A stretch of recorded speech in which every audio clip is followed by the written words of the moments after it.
warahmatullahi wabarakatuh.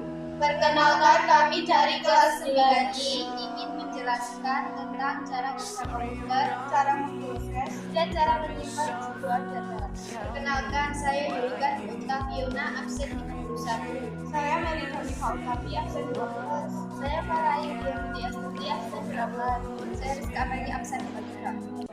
Cara kerja komputer. 1. Input. Input adalah data sebelum diproses. Ia berasal dari mouse, keyboard, mikrofon, dan lainnya. 2. Penyimpanan. Penyimpanan pada komputer adalah bagian komputer menyimpan data input. Hard drive digunakan untuk menyimpan data jangka panjang dan massal, sementara kumpulan data untuk memproses segala disimpan sementara di random access memory atau RAM. 3. Pemrosesan. Pemrosesan adalah tempat diubahnya input menjadi output. Central Processing Unit atau CPU komputer adalah otaknya. Ini bertanggung jawab untuk mengeksekusi instruksi dan melakukan operasi matematika pada data input. 4. Output. Output adalah hasil akhir dari pengolahan data.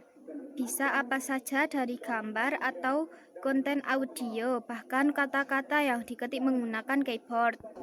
Seseorang dapat menerima output melalui printer atau proyektor, bukan langsung dari perangkat. Cara untuk menyimpan file. Yang pertama, tekan Ctrl+S. Yang kedua, di bagian bawah masukkan nama untuk file Anda.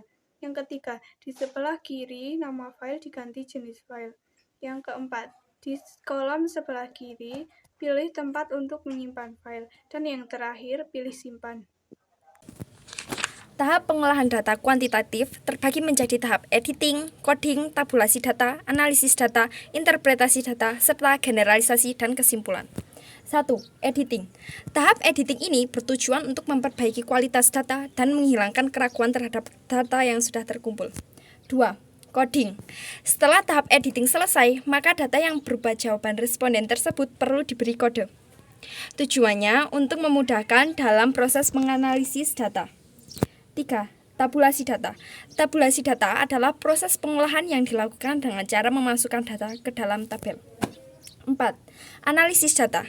Proses pengolahan data untuk tujuan menemukan informasi yang berguna yang dapat dijadikan sebagai dasar pengambil keputusan untuk memecahkan suatu masalah. 5. Interpretasi data. Setelah data yang terkumpul dianalisis dengan teknik statistik, maka hasilnya harus diinterpretasi atau ditafsirkan agar kesimpulan-kesimpulan penting mudah diketahui oleh pembaca. 6. Generalisasi dan kesimpulan. Berdasarkan hasil analisis dan interpretasi data, peneliti bisa membuat generalisasi dan kesimpulan dari hasil penelitiannya.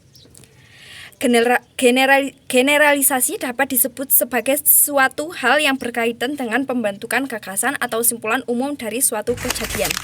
Selesai kita presentasi kami. Seperti kami yang selesai, tetap buat. Saya akhiri. Wassalam.